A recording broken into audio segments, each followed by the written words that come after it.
नमस्कार साथियों, जय हिंद जय भारत। मैं आपका अपना प्रेक्षक राजपुरोहित और आज मैं बात करूंगा इसी घटना के ऊपर। अगर आपसे कहा जाए कि आपको 120 घंटे किसी अजनबी के साथ रहना है तो आप कहेंगे कि नहीं, शायद मुझसे नहीं हो पाएगा। फिर मैं वही कहूँ कि आपको 1 से लेकर 32 तक गिनती गिननी है, तब शायद आपको अभी कुछ सेकंडों का समय तो ज़रूर लगेगा। मैं आपसे कहूँ कि आपको लगातार 5 दिन तक अनजान लोगों के बीच में बंद कमरों के अंदर, होटलों के अंदर रहना है, तो भी आप कहेंगे नहीं, ये शायद मुश्किल है। तो आखिरकार क्या हुआ होगा उस 13 साल की मासूम बच्ची के साथ? अब इस प्रकार के जब हम केस देखते हैं तब हमें इस प्रकार से लगता है कि केवल शहर का नाम बदल रहा है, जिले का नाम बदल रहा है, राज्य का नाम बदल रहा है और घटना वो की वो हो रही है। आखिरकार अगर एक व्यक्ति अगर राक्षसी प्रवृत्ति उसके अंदर आ जाए तो हम उसको हैवान कहेंगे। अगर वहीं पर 32 लोग अगर इस प्रकार की हरकतें करते हैं तो आखिरकार उसको हम क्या कहेंगे? कई लोग सिस्टम की गलतियां निकाल रहे हैं, कई लोग उन लोगों की गलतियां निकाल रहे हैं और कई महानुभव ऐसे भी होंगे जो इस प्रकार से भी कहेंगे कि उस मासूम बच्चे की गलती होगी कि उसने किसी के ऊपर भरोसा किया।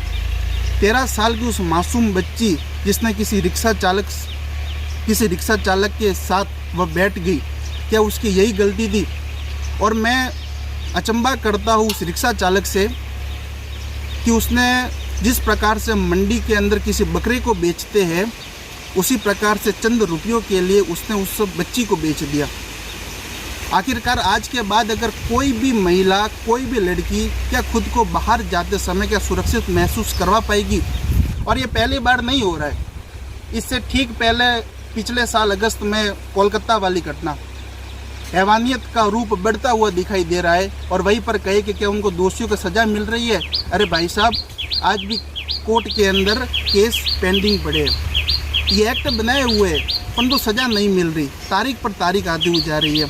आज बात करते हैं, कई सारे केस है, कई सारे मुद्दे यहाँ पर आते हैं। अगर वहीं पर हम बात करें, हमारे भारत देश के अंदर बात करें, NCRB की रिपोर्ट आती है हर साल।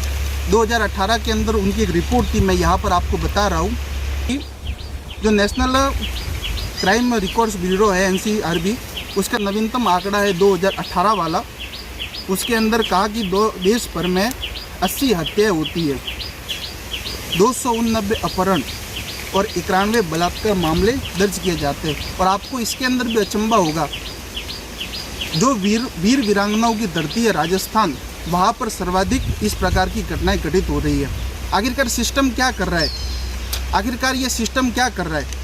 हम वही लोग हैं, जब कहीं पर JCB अगर काम करने के लिए आ जाता है, कहीं पर अगर खुदाई कर रही है तो वहाँ पर 10 लोग जमा हो जाते हैं। अगर कहीं पर मैच चल रहा है क्रिकेट का तो वहाँ पर हज़ारों लोग स्टेडियम के अंदर खड़े हुए आपको मिल जाएंगे। कहीं पर अगर सिनेमा के अंदर कोई मूवी लगी है तो वहाँ पर लंबी कतार के अंदर आपको लोग मिल जाएंगे।